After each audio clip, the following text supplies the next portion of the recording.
आप देख रहे हैं ENI live next generation media.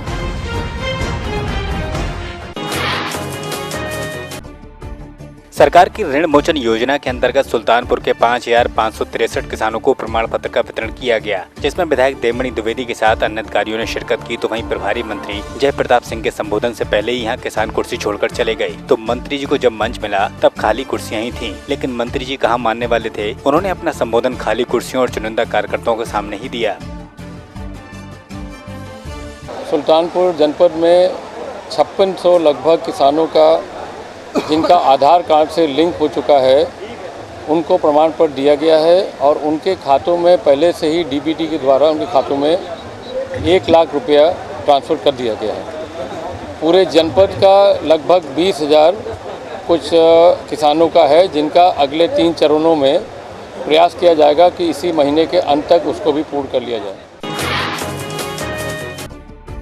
Rampur में बीते दिनों किसान फसल ऋण मोचन योजना के अंतर्गत मुख्य अतिथि के रूप में deputy CM doctor Dinesh Sharma यहाँ आए थे, जहां उन्होंने मंच से जिला अस्पताल में डायलिसिस यूनिट और कैंसर यूनिट स्वीकृत होने की बात को कहा था। तो वहीं व्यवस्थाएं दुरुस्त होने की घोषणा की थी। इस बारे में अब जब सीएमएस से पूछा गया तो उन्होंने बताया कि अभी दोनों यूनिट चालू नहीं हो सकी हैं, तो अब ये कब चालू होंगी ये तो समय ही तय करेगा।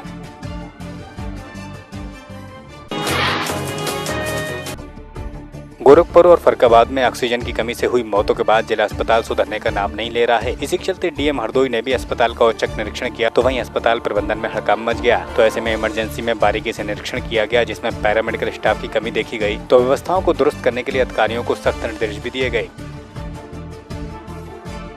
जिला अस्पताल और महिला अस्पताल का मेरे द्वारा निरीक्षण किया गया और ज़्यादातर व्यवस्थाएं ठीक पाई गई और स्पेशल फोकस इस पे था कि जो ऑक्सीजन की सप्लाई है वो निर्बाध रूप से चलती रहे। एसएनसीयू में, जनरल वार्ड में, महिला वार्ड में सब चेक करा लिया गया है। जहाँ पे भी थोड़ी बहुत कमियां दिखी हैं सफाई व्यवस्था को लेकर या अन्य कुछ ऐसी अव्यवस्था है, तो हमारे सीएमएस से उनको निर्देशित कर दिया गया है। तो ये व्यवस्थाएं भी वो ठीक करा लेंगे। लेकिन मोर और लेस चीज़ें ज़िला अस्पताल में ठीक चल रही हैं और ऑक्सीजन की सप्लाई भी हमारे यहाँ पूरी तरह से निर्बाध रूप से चल रही है और जहाँ पर भी आवश्यकता है वो चीज़ें उपलब्ध कराई जा रही हैं। दवाइयों की भी कोई कमी नहीं है और बाहर की दवाइयाँ नहीं लिखी जा रही हैं। तो मुझे लगता है कि थोड़ी बहुत कमियों को छोड़कर बाकी सब कुछ यहाँ पर ठीक चल रहा है। हाथरस में कई शिक्षा मित्रों ने अपनी मांगों को लेकर सरकार के आदेश को नकारते हुए प्रदेश के मुख्यमंत्री की शव यात्रा निकाली, जिसके बाद मथुरा राजमार्ग के तालाब चौराहे पर मुख्यमंत्री की अर्थी लगाकर जाम लगाने के बाद प्रतीकात्मक अर्थी को फूंककर सरकार के खिलाफ नारेबाजी करते हुए अपना विरोध दर्ज कराया। तो इस दौरान हाईवे भी जाम रहा।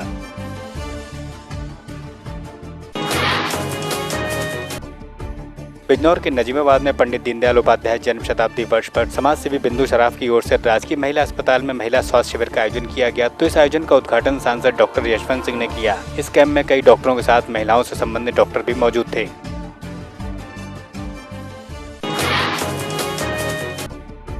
फतेहपुर में बजरंग दल के कार्यकर्ताओं ने धर्मांतरण को लेकर वर्ल्ड विजन संस्था का पुतला फूका। तो वहीं इनकी मांग है कि प्रशासन द्वारा इस संस्था पर कार्रवाई की जाए।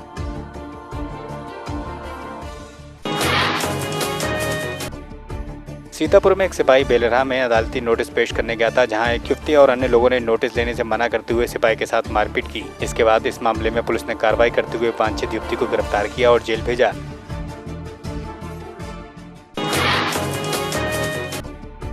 बांदा में नवजात बच्ची मंदिर की सीढ़ियों पर मिली तो लोगों ने पुलिस को सूचना दी, जिस पर पुलिस ने उपचार के लिए बच्ची को अस्पताल भेजा, जिसके बाद मासूम को बाल संरक्षण गृह भेजा गया है।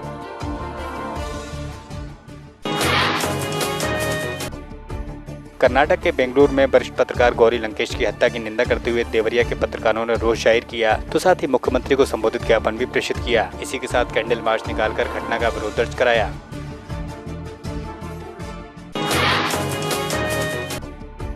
बलिया के मंदा शिक्षा क्षेत्र रसड़ा स्कूल पर लापरवाही का अंबार है। तो यहाँ 100 से ज्यादा बच्चे शिक्षारत हैं। इसी के साथ यहाँ बच्चों को ड्रेस का वितरण अभी नहीं हुआ है, तो शिक्षकों की यहाँ मनमर्जी चलती है। इस विषय में जब अधिकारियों के संज्ञान में लाया गया तो यहाँ कोई कार्रवाई नहीं की जा सकी।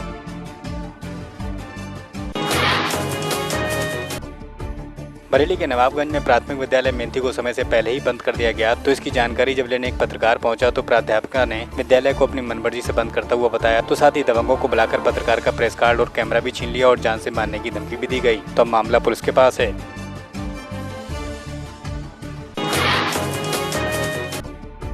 बरेली के आंवला में पुलिस टीम को कामयाबी हाथ लगी। तो पुलिस ने 5,000 के इनामी को 250 ग्राम अफीम के साथ हिरासत में लिया। तब आरोपी को जेल भेजा गया है।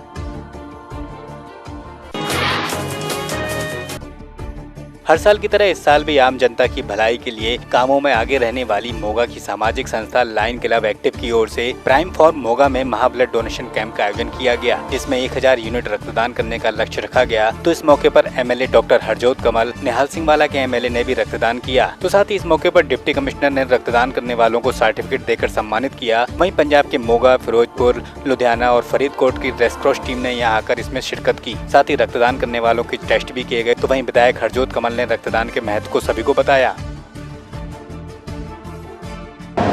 लायंस क्लब मोगा एक्टिव द्वारा डिस्ट्रिक्ट 321 के जिला गवर्नर लायन अनंत सानी की रहनुमाई में जो आज मोगा में ब्लड डोनेशन कैंप का आयोजन किया गया है और इस कैंप में हमारे पास 4 टीमें ब्लड लेने के लिए पहुंची है, जिनमें से blood bank Moga, blood bank Ludhiana, blood bank Faridkot और ब्लड बैंक फिरोजपुर।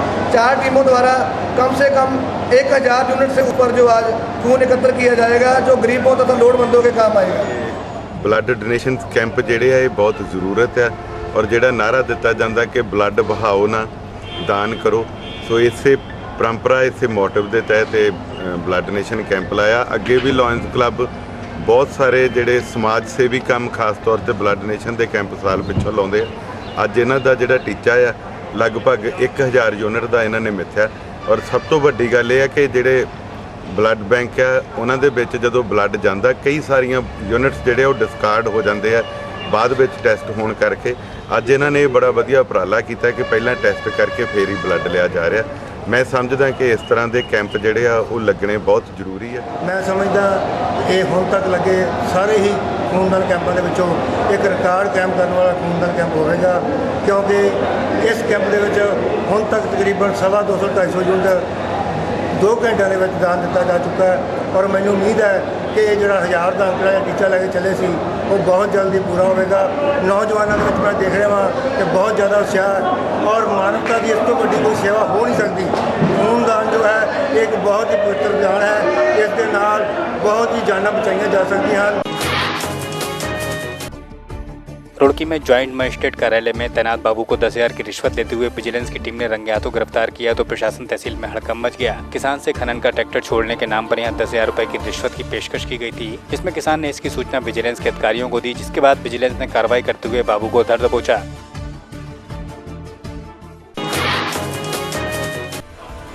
बालाघाट के बैंगंगा नदी के गोंगलोई घाट पर 25 वर्षीय महिला का शव बरामद हुआ तो मामले की जानकारी पर पहुंची पुलिस ने अर्धनग्न हालत में मिले शव को कब्जे मिलकर पोस्टमार्टम को भेजा है। तो वहीं महिला की शिनाख्त अभी तक नहीं हो सकी है। बहरहाल पुलिस महिला के पीएम रिपोर्ट का इंतजार कर रही है।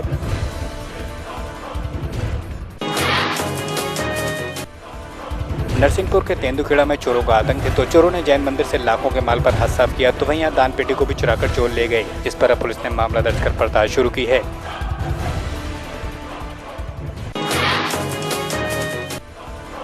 मुंबई के बासी स्टेशन पर 1 वर्ष के बच्चे का अपहरण हो गया तो सारी घटना सीसीटीवी कैमरे में कैद हो गई। बताते हैं कि बच्चे की मां बच्चे को नीचे बैठाकर स्टॉल से सामान खरीद रही थी, तभी अज्ञात व्यक्ति ने मौका पाकर बच्चे का अपहरण कर लिया और फरार हो गया। अब पुलिस ने बच्चे की तलाश शुरू कर दी है।